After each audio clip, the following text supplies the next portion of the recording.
Okay, wow, you guys are just popping in. So great to have you. So today we are going to be doing a live Q&A regarding weight loss. So if you have any weight loss questions, please let me know. My name's Elaine. I am a weight loss coach. I am not going to allow anyone to join the live for the first one because this is actually recording. But if you have any questions, please just put them down in the chat and I will be answering as we go through today. And I am going to go through a question that I got from one of my followers asking about how to get her weight loss back on track, even though she was on a 1500 calories and she did not lose weight for a whole year, despite the fact that she was calorie counting. So the first thing that I'm going to cover today, until you guys start asking questions, is a follower who messaged me about the fact that she was on 1500 calories and she wasn't losing any weight. So I will just give you a brief background on what she sent me. So she said that she has been calorie counting for a full year, all of 2020, and or 2021. Yes, I am jacked. I lift weights a little bit. Thank you, Bara. But essentially, she's been maintaining her weight on 1500 calories. She was not able to lose any weight this year, despite the fact that 1500 calories is supposed to be her caloric deficit. And her main goal is to end up losing about 30 pounds. So she is 5'1". She currently weighs 150 pounds and her goal weight is to get to 120 pounds. So what is going on there? So she says 1500 calories is supposed to be her calorie deficit. And most people, when they hear that someone's not losing weight on a certain amount of calories, they assume, oh, you just got to drop the calories lower. But that's not where we should start. The first thing is, when it comes to calorie counting, a lot of people assume that just using measuring cups is going to be enough, or just kind of eyeballing and guesstimating is going to be enough. However, humans are horrible. We are horrible at guesstimating and estimating how much we are actually eating. So when I was talking to this follower, and I'm going to keep her anonymous because she's asked me to, when I was talking to her, I asked her, how are you measuring your food right now? She said, oh, I'm doing measuring cups and most of the time I'll just eyeball the stuff. Which means more than likely she was actually overestimating, because as humans, we naturally underestimate how much we're actually eating. Some of us can be underestimating by as much as 500 calories, maybe 1,000 calories if we're really unaware of portion sizes. So that's where we started her off with. She ended up going to get a food scale and she started using a food scale to get a better understanding of how much she's actually eating. Because in my opinion, I think she was eating more so maybe closer to the 1,800 to 1,900 calories a day range, which is about 300 calories higher than she was expecting to be eating. Apart from from not properly estimating her calories, she was also eating a very, very low protein diet. Now, if you are new to my page or if you haven't followed any of my weight loss tips, I always preach that protein is a very key component of weight loss. And the reason for this is that protein has a high thermic effect of food. What that means is protein is one of those macronutrients that actually burns the most calories through digestion, and it takes the longest to digest. The nice thing about that is, first of all, you're burning more calories through digestion, so you are burning more calories through the day if you have a higher protein diet.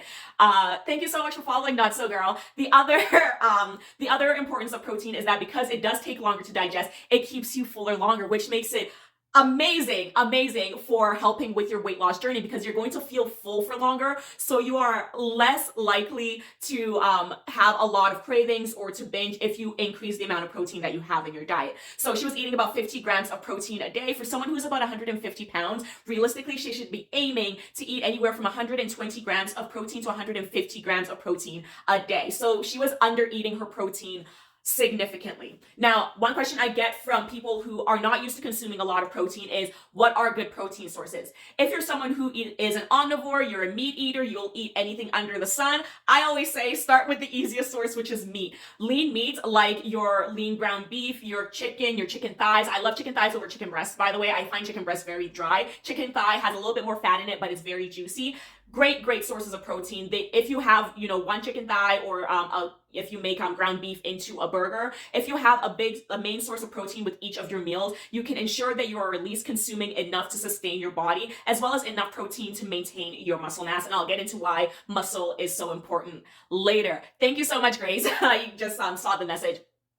So with the fact that she was consuming a low protein diet, that was another one of the recommendations I made for her, is to increase her protein. If you're someone who necessarily doesn't enjoy having a lot of meat in your diet, which is completely fine, you can always consume seafood. Seafood is very low calorie. A lot of people kind of miss out on the fish part. Seafood is very low calorie and very high protein. Shrimp, cod, tilapia, salmon is higher in fat, but it has omega-3 fats, which are amazing for your brain health and your health overall.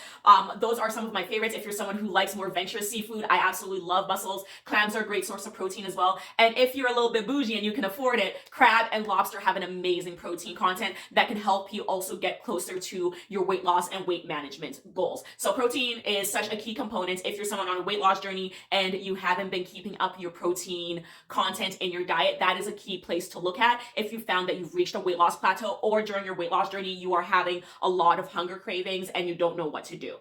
So we've covered the fact that initially she was not measuring very well. She wasn't measuring accurately with her calorie tracking. And then in her dietary components, she wasn't having enough protein to actually just meet her basic living goals. The recommended daily allowance for protein varies quite a bit, but if you're someone who is an active individual and you're young, usually 0.8 grams of protein per pound of body weight is recommended. If you're someone who's active, 1 gram of protein per pound of active and you lift weights, 1 gram of protein per pound of body weight is what I recommend for all of my clients. Most of my clients do some form of exercise that either maintains their muscle mass or increases their muscle mass. And I'll talk about why muscle is so important for weight loss down a little bit later on, but those are very key components. Hi there, welcome to the group, welcome to the chat today.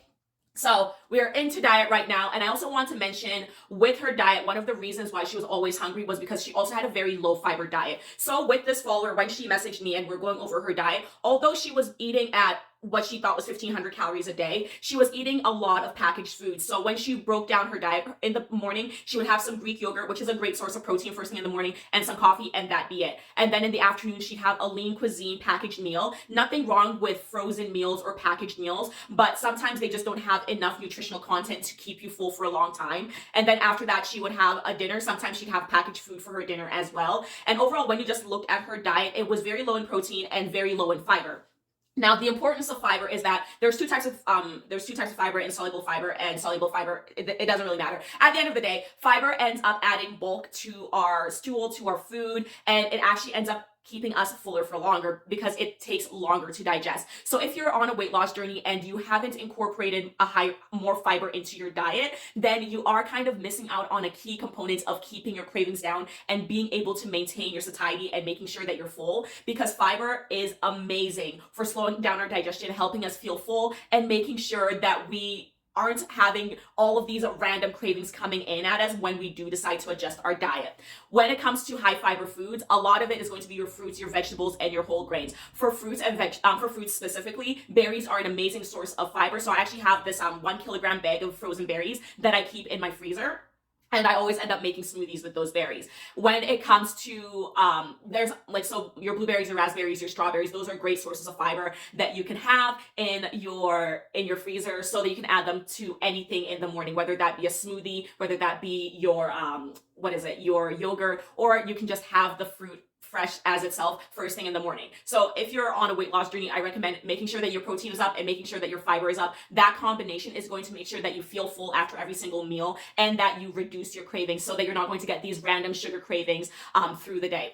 Another amazing thing about fiber is that it actually balances out your glucose levels your blood glucose levels so that you're not having these major spikes in your blood sugar. What this usually does is if you're having major spikes in your blood sugar, you can have very intense cravings. So when you have fiber with your food, you are going to actually balance out your blood sugars, and that will help reduce your cravings as well. Now that the dietary components is over, then we move into what she was doing for exercise and what we were going. Keep in mind, at no point during this have I told her to drop her calories. If you are eating a certain amount of calories and you are not losing weight on it, the first step should not be, let me drop my calories instantly. Take a look at your diet and take a look at your exercise habits, and then there's some other habits we'll get into later. So the second part is her exercise habits. What was she doing? So for her, because she does have this condition where when she starts exercising too much, she gets migraines. At the time, the most that she could do was about 5,000 steps a day, and this was dedicated cardio. So she would finish work and then she would go for a walk around her neighborhood. She'd get about 5,000 steps, and that was really all she could do before she started getting a migraine. Some days she could get maybe 7.5K steps if it was a good day, but for her, most of the time she was getting 5K to 7.5K steps.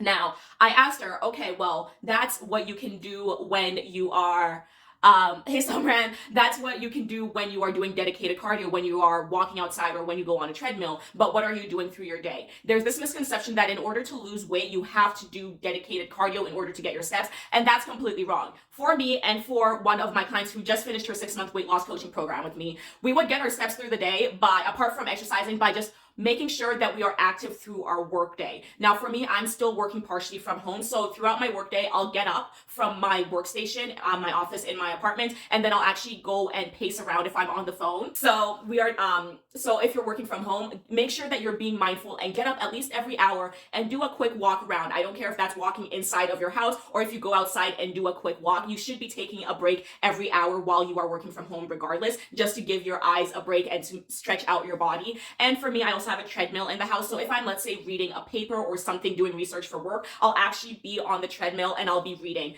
I don't get motion sickness. I know that doesn't work for everyone, but I don't get motion sickness. So that is actually another way that I'll get my steps through the day. Before I got the treadmill, I would still be able to get about 10,000 steps through the day in my apartment, just from me pacing around, being on the phone, and being intentional with my movement. Now, my client who just finished with me that actually works in an office, she headed back to work about 2 or 3 months ago. During her breaks, so her 15-minute breaks and a portion of her lunch break, she would get up and make sure that she walks around her office building.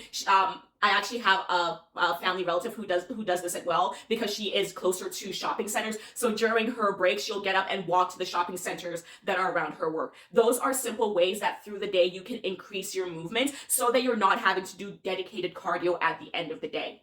So that was also another recommendation that I made to her. Okay, if she exercises for a prolonged period of time, she starts to get a headache. But if she splits up movement throughout her day, specifically her work day, so that she can get her steps up slowly over time through the day instead of leaving everything till the end when she actually gets time to work out, then she can increase her steps. So now she's going to aim for 8,000 steps a day, and this includes the weekends. A lot of people fall off on the weekends and they forget that you're not just trying to create a lifestyle that you live for the weekday. Your lifestyle has to be applicable for all the days of the week. You can't just go from I'm doing 8,000 steps a day on the weekdays to I'm doing nothing on the weekends. That's where a lot of people mess up. And unfortunately, the weekends are a place where a lot of people will also be more likely to binge and have family events, especially if they've been over restricting themselves on the weekdays. So if you become more sedentary on the weekends and you are binging on the weekends as well, you might actually end up erasing all of the progress that you've had during the weekdays. So make sure that if you're going to be creating a new lifestyle, you make sure that you keep it up on the weekends too. So for now, she's also going to be trying to increase her steps slowly over time,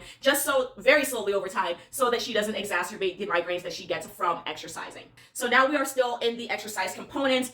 This is where I asked if she is doing any strength training. Now, one thing that a lot of people misunderstand, and a lot of women specifically misunderstand, is if you're on a weight loss journey, there's this feel like I want to lose the weight as fast as possible. However, healthy, sustainable weight loss from like a research standpoint is anywhere from 0.5 to 2 pounds of weight loss a week. Let me repeat that, 0.5 to 2 pounds of weight loss a week. If a diet is promising you that you're going to lose 10 pounds in a week, it's not going to be healthy weight loss, and it's not going to be sustainable. The problem with these diets that promise very fast weight loss in a short amount of time is that usually you're not only going to be losing fat, but you're also going to be losing muscle along with the fat that you have. The downside of this is when you end up losing muscle during your weight loss journey, which is a normal part of it, but when you end up losing it faster than usual because you are doing a very restrictive diet, you actually end up reducing your metabolism extremely quickly. This results in you reaching a weight loss plateau or your weight loss stopping faster than you would like. Now, when you are losing weight, metabolic adaptation, aka your metabolism accommodating to your new weight, your new body weight, is completely normal. Your metabolism is supposed to slow. Your body is always looking to be in a state of homeostasis or balance. So if you're going to lose weight and you're going to become a lower body weight, your body doesn't need as much energy to maintain the new body weight that you have. So naturally your metabolism is going to slow down because you don't have as much fat on your body to move around. You don't have as much weight to move around. So why does your metabolism need to be high anymore? So it's very normal for your metabolism to slow down. However, if you go on a crash diet or a diet that makes you lose weight very, very fast, you're going to slow down your metabolism faster than necessary because you're also burning muscle. This is why it's important to keep up your protein intake, because protein is actually muscle sparing, meaning that it will help maintain the muscle that you have while you are losing fat. But adding strength training will also make sure that you maintain the muscle that you have, or much better, which much, much better. If you're strength training and you do progressive overload, which is increasing the amount of weight that you're doing over time, you will build muscle, which will increase your metabolism. This is a great thing because you are in a calorie deficit, you're losing weight, but you're going to be boosting your metabolism by lifting weights. Essentially, it's a good thing to build muscle during your weight loss journey because muscle is metabolically active, meaning that in order for us to keep the muscle that we have on our bodies, we've got to burn calories. It uses energy. So muscle will boost your metabolism over time as you build it, which will help with your weight loss journey, which is a wonderful, wonderful thing. So when she is done dealing with the dietary components of her life and getting that back into balance, her next thing is to kind of look into strength training. Now, when I say strength training, a lot of people kind of get worried, like, oh, like, do I have to get super jacked? I know I have some biceps on me. No, you don't have to get super jacked, and you don't necessarily need to build muscle traditionally in a gym. Exercises like yoga and or Pilates can help build muscle and or maintain your muscle. So you don't necessarily have to do traditional strength training. You can do body weight training as well. If you're someone who has never really exercised for strength, body weight training, just using your body weight and doing exercises daily will help maintain your muscle so that you don't completely drop your metabolism extremely quickly during your weight loss journey. Now, the last thing that I went over with my follower when I was talking to her is what is her water intake like. Now, thankfully, this is the part where she actually had down pat. She would drink I think she said she would drink almost 1 liter of water a day. A lot of people do ask me how much water should I be drinking during my weight loss journey. That is going to be completely individual to your body. What I say is that you just need to make sure you're hydrated, and the best way to tell if you're hydrated is you go and pee. You take a look at the pee in the toilet bowl. If your pee is light yellow to completely clear white, that means that you are hydrated. You are good to go. Your cells have received enough hydration for the day. I can't say that you need to drink 2 liters. I can't say you need to drink 1 liter. If you're someone who is more active, you're going to need more water. If you're someone who has a more active job, you're going to need more water. If you're someone who lives in a warmer climate, you're going to need more water. I live in a cold climate right now. We have already had our first snowfall for the year. I usually don't need as much water during this time of year, but someone who is down in a warmer climate or closer to the equator is going to need way more water than me because they have more sun exposure during the winter months than I do. So keep in mind that everyone's water needs are going to be different, but for hydration, just take a look in the toilet bowl. If your pee is bright yellow, that means you're not hydrated and you need to get more water into your body. The benefits of water when it comes to weight loss is, yes, water can make you feel fuller for longer, but water also makes us when we're hydrated, it reduces our cravings. The reason for this is, for some reason, just how the human body is built. If we are thirsty, we can very, very easily mistake it for hunger. So sometimes if we're thirsty, actually, you can end up grabbing food thinking that you're hungry, and you can end up over consuming your calories and kind of, not necessarily ruining, but kind of undoing the progress you've made during the week because you are thirsty. Hi, Loco Knight. Thank you for joining. So if you're someone who is not keeping up with your water intake and you're struggling to lose weight, definitely make that a key focus area because you might be mistaking your thirst for hunger and over consuming your food as a result. My pronouns are she and her, so you can just refer, I am a cisgender female over here. So thank you for asking. I really do appreciate that. So if you're someone who is struggling with just you feel like you're hungry all the time, take a look at your water intake and make sure that you get hydrated. Thank you so much, Loco. I really appreciate it. Apart from all of that, when it comes to thirst as well, sometimes if we're thirsty, we can also actually just get very random cravings. Sweet cravings are very linked to feeling thirsty and feeling dehydrated. So if you're someone who's craving a lot of sweet foods, take a look at your hydration again and make sure that you are actually getting enough water through the day. And if you're just joining, the best way to tell if you're hydrated is to take a look at your pee in the toilet bowl. And if it is clear yellow to like a completely white, that means that you're hydrated and you are good to go. So that is it for me today. I hope that you found some use from the information that I shared. Doesn't look like we've got any questions. I'll just do a double check.